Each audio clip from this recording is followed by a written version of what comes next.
No DQ Galaxy, we are live, but no, you're not hearing the boss man himself, Aaron Riff. Nay, you're hearing good old JM, Jeff Meacham. Happy Wednesday night, everybody.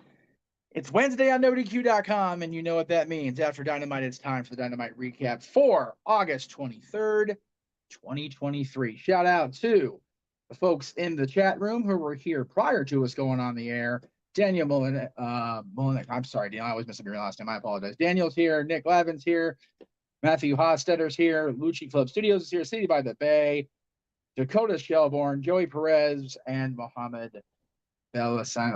I apologize, Mohammed, for your last name, butchering your last name as well. All right, let's get right into it, folks, because I'm filling in for the boss today. That's full disclosure. That's what I'm doing. JJ's here now. Good to see everybody in the chat room. Let's get right to it.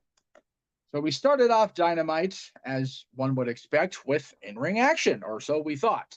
The Elite came to the ring to battle Juice Robinson and the Gun Club, representing Bullet Club Gold, and it never really got started. Rick Knox got taken out pretty much right away, and I think I hit by a clothesline, if I remember right. So that's kind of how that went down, and it just kind of went from there, unfortunately. So it broke down to a big schmoz, no real in-ring match, just a full-on schmoz, full-on brawl, if you will, and ended up with Kenny Omega standing tall in the ring. Almost got Takeshita with the one-winged angel, but he just barely escaped by the skin of his teeth. So off he went there. We then went backstage with Renee Paquette. Renee was on screen a lot tonight. Excalibur called her the hardest working woman in showbiz, and he was not wrong tonight, man. Renee was all over this show. God bless Renee Paquette. We love her. At least I do at the Jeff Meacham Network. I don't know about No DQ because I'm not speaking for the boss there in that case. But anyway, talking with MJF earlier in the day and talking about what's coming up Sunday, of course, all in the biggest wrestling show in history as they're advertising it. We'll have full coverage of that coming up on both NoDQ.com and the Jeff Meacham Network multiverse of media this weekend. Stay tuned for plugs later.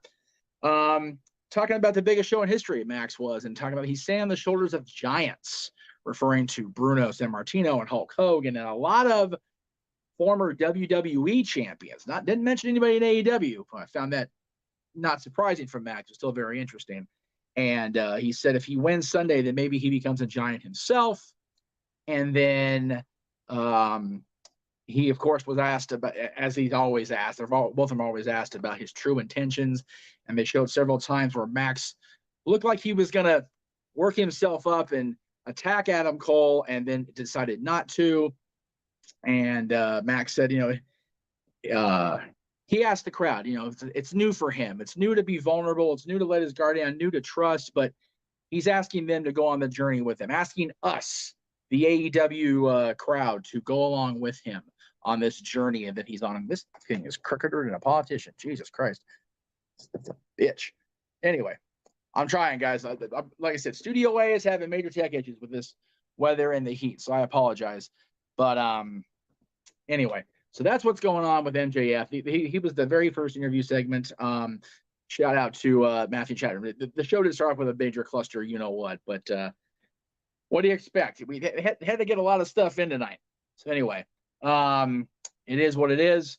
So Jon Moxley came out next before they went to a picture-in-picture commercial to face Rey Fenix. I always say Phoenix's name Fenix. I don't know why. Maybe I'm hooked on phonics when I say his name. So I apologize to Rey Fenix for that. But anyway, Rey came in after the commercial break, and then it just broke down from there between these two. These two had a great fight, to be perfectly honest with you. But ended up with let's see, I'm trying to think. There were a lot of near falls in this. I'm just trying to read my notes here. I was trying to get Aaron does a great job on the recaps. That's why he does what he does. He does the recap thing very well. I am not so good on the recaps. I don't take notes anymore. I'm not that guy anymore. I used to be.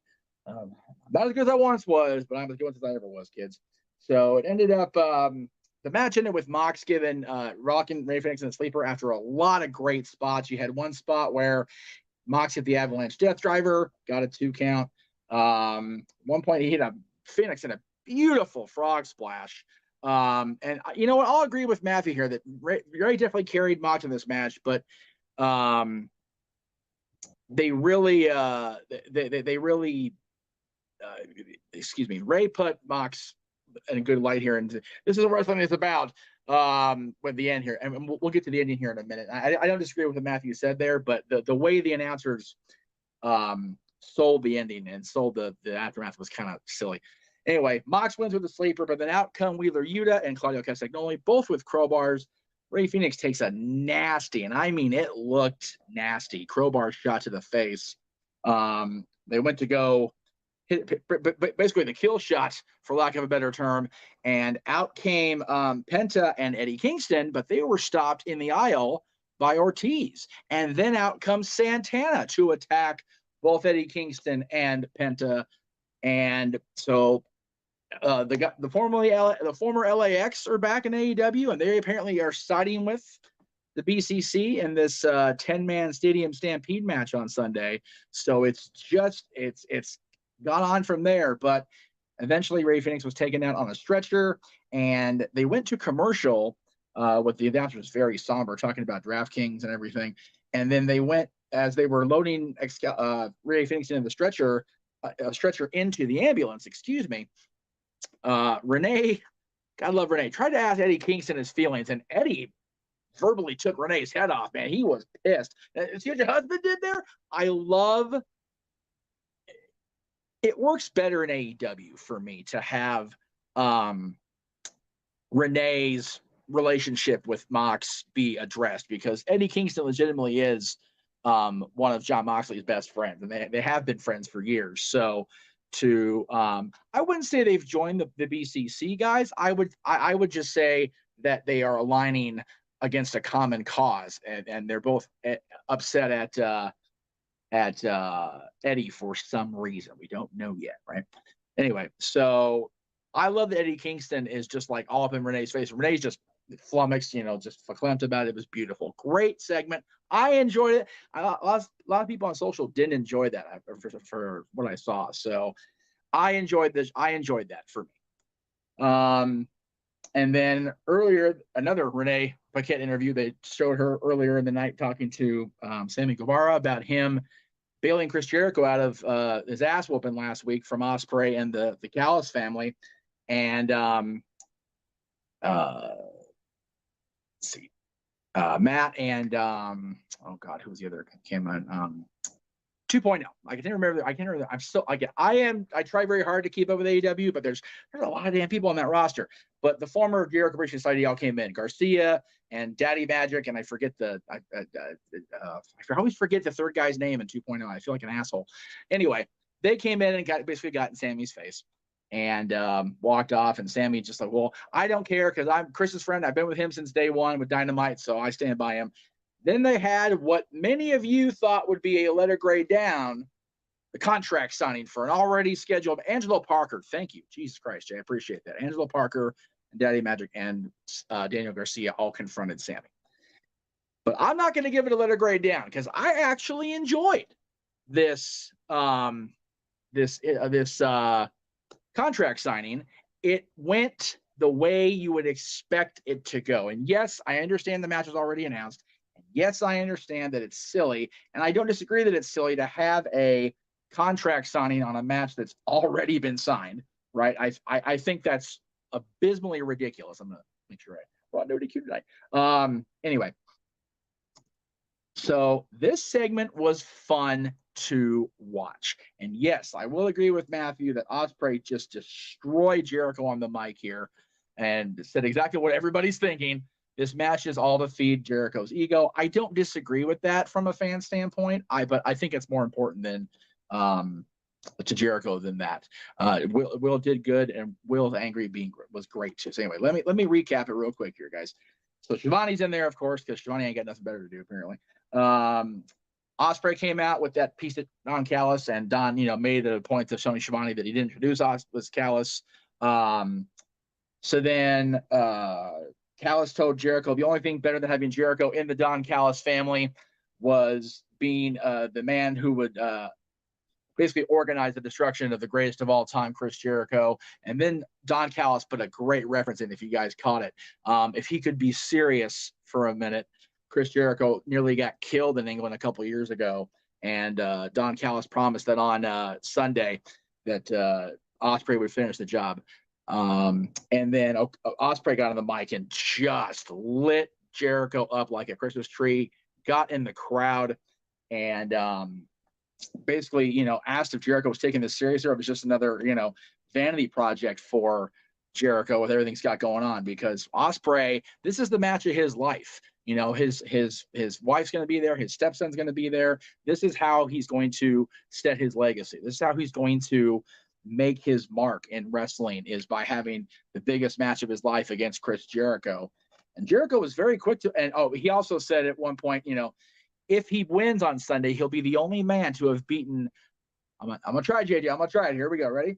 To have beaten Kenny Omega, Kazuchika Okada, got it, AB, and Chris Jericho in a 2-month span. That is huge. That really is huge if you guys think about it. Chris Jericho, Okada, and Omega in a 2-month span. I'm only doing the first name once in Okada. I'm not going to botch it up anymore. Because Osprey's contract with New Japan expires very soon. Who's going to pony up that money to a guy that Osprey claimed himself that he is better than Bryan Danielson, better than Chris Jericho, better than Punk? The one about being better than Punk really got a pop from the crowd. I noticed that. The crowd really popped on that. Jericho then said that, he remembered he had called Osprey 5 years ago to try to get him to tone his style down so he wouldn't end up like his idol Dynamite Kid in a wheelchair and crippled and unable to wrestle. Jericho said that Osprey didn't need to attack Jericho to get a match. It's not supposed to happen 2 years ago in the Tokyo Dome, but because of lockdown, it didn't take place. But there is no more lockdown. And Jericho is taking this match very seriously because, as has been touted, this is the biggest wrestling show in history. So it's the biggest show in Jericho's career, bigger than Tokyo Dome, bigger than WrestleMania, he said, which I thought was pretty cool on Jericho's part. And with all the haters, and he said the dipshits in social media hating on him, he has to be the best he's ever been. He told Osprey to prove it to everyone, to his family at ringside, to his countrymen, and to Jericho that he can do it, and prove that Jericho won't regret making that call 5 years ago, and that he's not in a wheelchair. And then Jericho wound up and slapped Will across the face. That's when security got involved. It broke down. I thought this was a damn good contract signing. I understand that the match was already announced. We know it's going to happen. So contract signings, for the most part, when that happens, usually come off crappy. But I enjoyed the out of this segment. So kudos to Tony and the booking on that. Then we go backstage for yet another commercial first. Then we came back from commercial, and it was Renee again sitting down at backstage, this time with Adam Cole.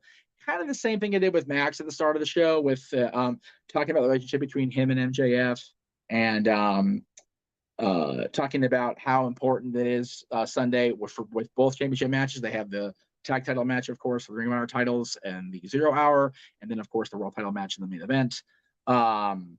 And Adam Cole said, it's not that he wants to win the world title. He has to win this match on Sunday. That's what Adam Cole said. By the way, I missed the super chat, so let me go ahead and do this real quick. $2 super chat from D. Martin 5th, not Dynamite related, but hashtag RIP Terry Funk, a legend. Yes, I meant to ring the 10 bell for Terry before we started. I will do that at the end of the show. So thank you for reminding me, D. Martin 5th, and thank you for the $2. Aaron appreciates that, I'm sure. So the end of this, segment, Renee did the same thing with Adam they did with Max, as far as showing them the videos, and it looked like Adam Cole was frustrated, and Cole took off the mic and said, this interview's over. How many times do people have to understand? Max and I are friends. Why can people have such a problem with two people being friends? It really looks like they're leaning heavy into this idea that we're supposed to think that Cole is turning on Max on Sunday. And when we heard from Roddy and the Kingdom earlier, they really want you to think that's going to be a thing. So we'll talk more about that in a minute. So after that, Nick Wayne and Darby Allin came out to face Swerve and AR Fox. And Prince Nana, of course, is out there with the Mogul Embassy. And pretty much what you expect from this match, fast and furious, a lot of spots, a lot of high risk, more than necessary risk spots for me. At one point, the story basically was, Nick Wayne continuing the fight despite getting beat down. And Darby Allin made the save a couple times, but then Swerve hit the Swerve Stomp on Darby at ringside, basically threw a chair, put Darby's head kind of like through the chair on the Swerve Stomp. So Darby was taken out of the situation. And then AR Fox and Swerve commenced to beating down Nick Wayne, looking to take him out of the business, which, again, 18-year-old kid, you want to stomp out the kid's dreams before it even starts. And to Nick Wayne's credit, he avoided a 450 from AR Fox and used a backland bridge type move while Darby finally recovered and held Swerve at bay and got the 3 count. Nick Wayne and Darby beat AR Fox and Swerve Strickland here.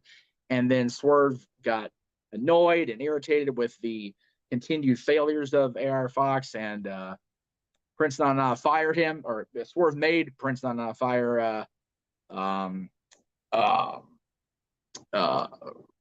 Fox from the Mogul Embassy, and then Brian Cage emerged and took him out. And as they were laying the beat down on Fox, out came Darby and Nick Wayne back with, wait for it, guys, do it with me, Sting in tow, and they cleared the ring. So then Darby, extended his hand to AR Fox to kind of reconcile their friendship. And Darby called Swerve stupid. You alienated your guy for Sunday. Who are you going to have now? And out walks Christian Cage, TNT title on shoulder, Luchasaurus in tow. And Christian Cage, it looks to me like Luchasaurus is going to be the third man. So it'll now be either Luchasaurus or Christian Cage. It's hard to tell which one, teaming up with the Mogul Embassy to take on Sting, Darby Allin, and Nick Wayne coming up on Sunday. So there you go. And it's in a coffin match, so it's going to be interesting. We talked about this on either Saturday or Sunday. I don't remember, so I apologize. I think it was Saturday. Mike Knight JJ can tell me on the chat room. But Adam Copeland's contract actually is extended into September, so he will not be out. He will not be off his contract on Sunday, and that's as far as we've been led to believe. Again, until our buddy made a point that we've been swerved before on stuff like that, so maybe we may see Adam Copeland on Sunday in London. We'll see. From there, we went. By the way, Christian was just lethal on this promo he cut against Nick Wayne and his father. He was next level heel. It was so well done. I can't commend Christian enough. It's just this character he's evolved into with the constant references to the deep personal stuff. Jay Resso, Christian Cage, Christian is just hitting on all cylinders. Absolutely impressed as hell. Another Renee Paquette interview, this time with FTR and the Young Bucks backstage. Biggest match of their careers, both teams agree. But Nick Jackson felt like, well, the Bucks are made men at this point, having gone from Allin just 5 years ago to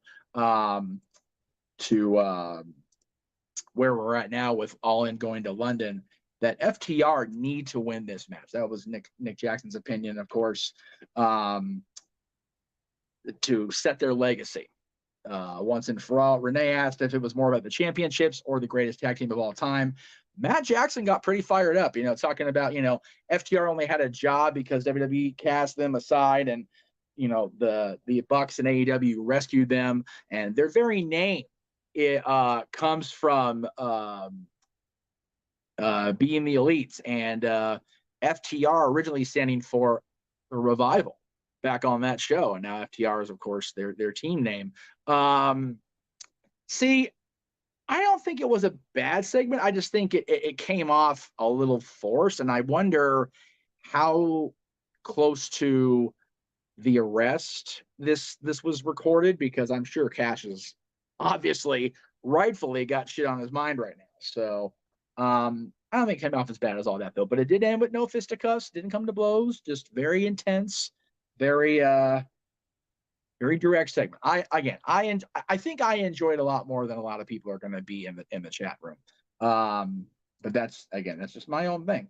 Andrew Chen saying Renee got so much TV time today. Not that it's bad or anything, but this is where Shivani could have picked up some of those interview segments. But again, Renee was Tony was at ringside doing commentary tonight with Excalibur and Taz. So they had Renee fill in more. I wonder if some of the people over in over in London already. And that's why they didn't have a full announced team. Just speculating there at this point. Don't really know. Commercial, and then 9:25. I clocked it. They had a recap of the what's leading to our women's fatal four-way match on Sunday, and then the ladies hit the ring as they do. 9:30ish, folks.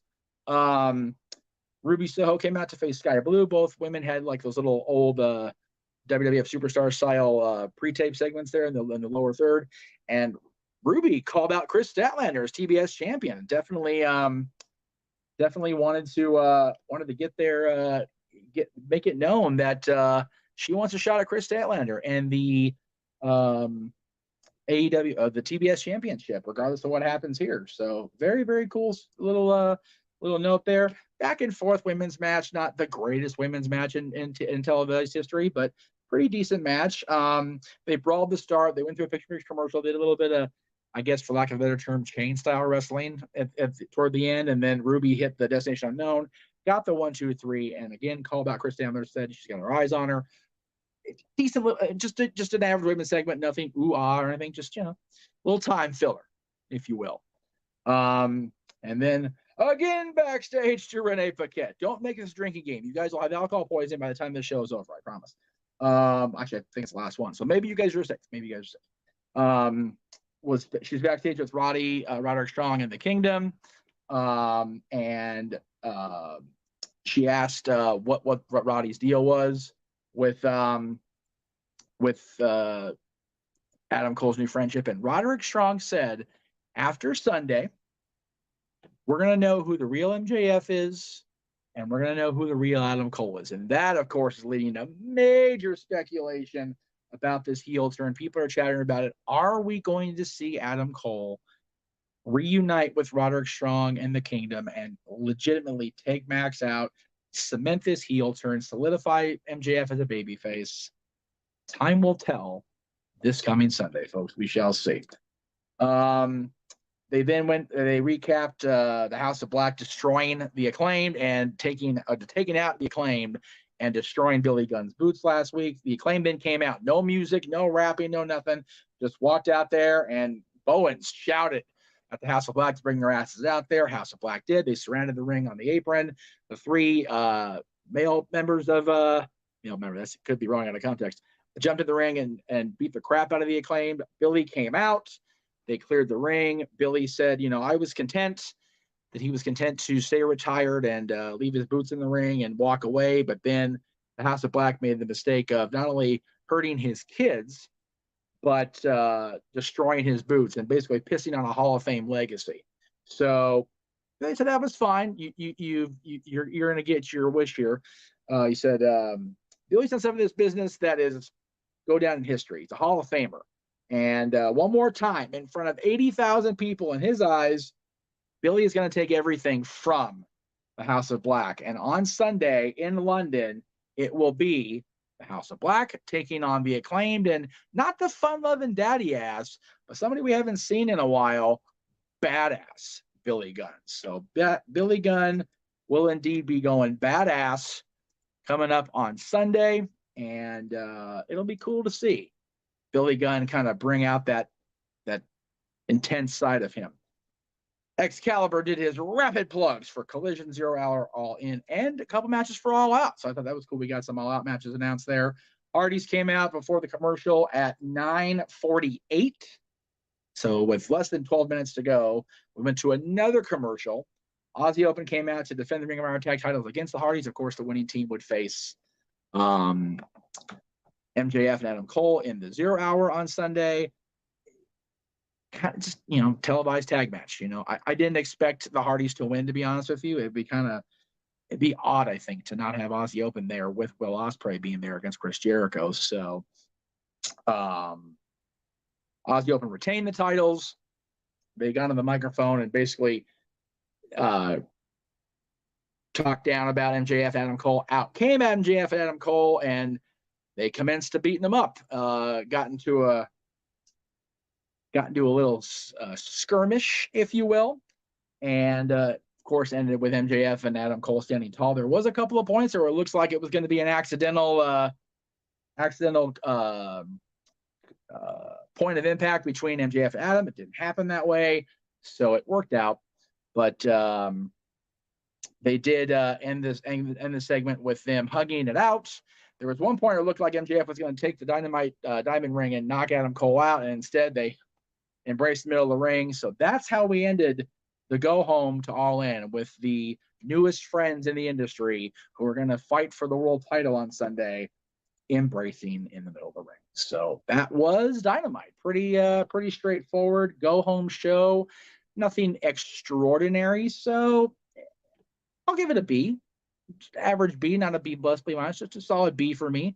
I know people were expecting Aaron, if he was here, to let her grade down for the contract signing and for the women going on at 9:30 as they do.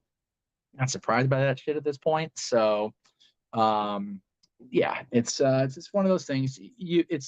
There wasn't anything monumental on this show. It was a very average go home, which I only think it deserves a B because I don't think it was C level bad. I know C is the average, but I don't think it was C level average. I get a little bit better than average.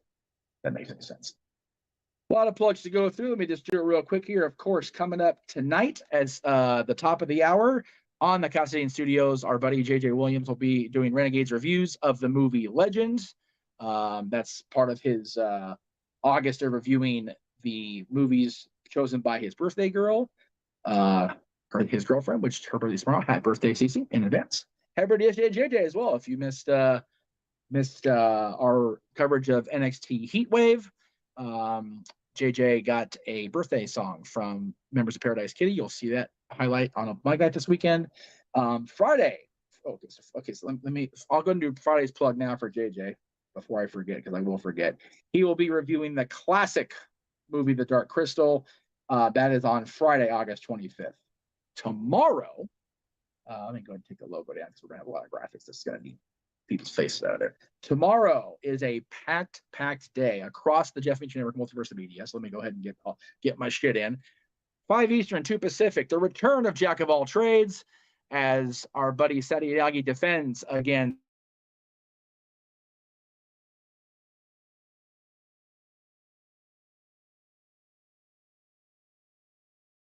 I forgot her name again. JJ can't forget her name. I feel so terrible for doing it. She's a pretty cool personality. I just forget her damn name. I'm so bad with it. But anyway, I'll wait for the response to that. But yeah, this is the first Jack of all trades episode since January. I know JJ's looking forward to it. He's been trying to be on Jack of all trades in the past, just didn't work out. Sadi Yagi, of course, the reigning long-standing champion. Matty Laws, former Jack of all trades champion. I'm a former Jack of all trades champion, the longest running as far as I know. Well, Sadi may have passed me now. But that starts out our day coming up tomorrow. Then at 7 o'clock Eastern, 4 Pacific, or excuse me, 8 Eastern, 5 Pacific. Jesus Christ, I'm so bad at time. I can't read. I'm clearly illiterate. We will be live here on ODQ.com with our predictions for All In, immediately followed across the multiverse by a special Thursday episode of Talk Wrestling. Friday is also a busy day, as we will have Noah Foster and his team simply predicting Impact Wrestling's show Emergence. That's coming up at 5 o'clock Eastern, 2 Pacific. And then immediately after that, we will be live on the road as I head to Arizona to check out Nikki and Bree, the Nikki and Bree show in at the Gila River Resort and Casino. That'll be Meech's Musings at 7 o'clock Eastern, 4 Pacific, followed immediately by All in London, simply predicting with Noah Foster and company at 8 Eastern, 5 Pacific on Noah's channel as well as Cassidy Studios channel. And then, yes, I will be attending the Nikki and Bree show with exclusive footage to be on Saturday night's open mic night. One way or the other. Freaking Saturday? Oh, it is Saturday. Well, shit. Okay, so this prediction show is Friday at 8 Eastern, 5 Pacific. I apologize. Okay, it says JJ Noah says it's Friday. I got the thing. All right, so I'm gonna put the comments up and just let JJ plug this stuff because he knows more about it than me apparently. All right, so All In is being predicted tomorrow, and simply predicting for Emergence, the pay-per-view is Saturday. Guy on the air is always the last to know this shit. Anyway, yeah, if Noah was here, he would say botch, no doubt about it. All right, so let me try to go back where I was. There we go. I will be at the Nikki and Bree show on. You guys are so mean. Anyway, I digress. I'll be at the show, and we will, one way or the other, have footage. And if it's not of Laurinaitis because he's too much of a chicken to show up, we'll have footage from the show. Fear not. Saturday, another busy day across the multiverse. We'll have coverage of NWA 75 Night 1, followed by Open Mic Night Saturday, and then we will have our coverage of All In. Let me go back to where I was supposed to be. Damn graphic. Sunday, All In, of course, beginning at, I believe we're starting at 8 a.m. because they're glutton for punishment on my team, but it's okay. It's all right. I'm okay with it. That'll be Sunday morning. Sunday, after All In, we will have a special happy hour edition of Open Mic Night, and we will end the night with our coverage of Impact Wrestling's Emergence and a recap of Night 2 of NWA 75. That was your bad. You mother trucker, Williams. Ugh. All right. So the graphics are right. JJ's wrong. Summon a gun. All right. I'm going to try this again. He's simply predicting All In on Friday. Noah and team. Simply predicting Emergence on Saturday. Damn it, JJ. And yes, they are starting at 8 a.m. on the coverage of All Out. I'm not going to be there, for the record. I will be, unfortunately, for myself and my team here, I'll be returning to work. And that's true. You do own your own botch. That's a fair point. Very, very good. I'm trying. Man, do this hard. I'm trying to use the phone and control over here. But anyway. And yes, by the way, Aaron's going to kill me for this because of Star Wars, but oh, whatever. I got the button. Ahsoka's good. Y'all go watch it. It's good stuff. Can't recommend it enough. Anyway, that's it for me on NoDQ.com. And I've taken up enough of your all's time. Thank you all for watching. Again, check out everything we've got going across the multiverse of media coming up this week and into the weekend. Not a bad idea for the episode drops. I know you like to binge them, JJ, but I'm watching them as they go. Have a good night, guys. Don't forget, like, subscribe, share this video with everybody, and as always, say yes to NoDQ.com. Have a wonderful night, everybody, and we will see you tomorrow.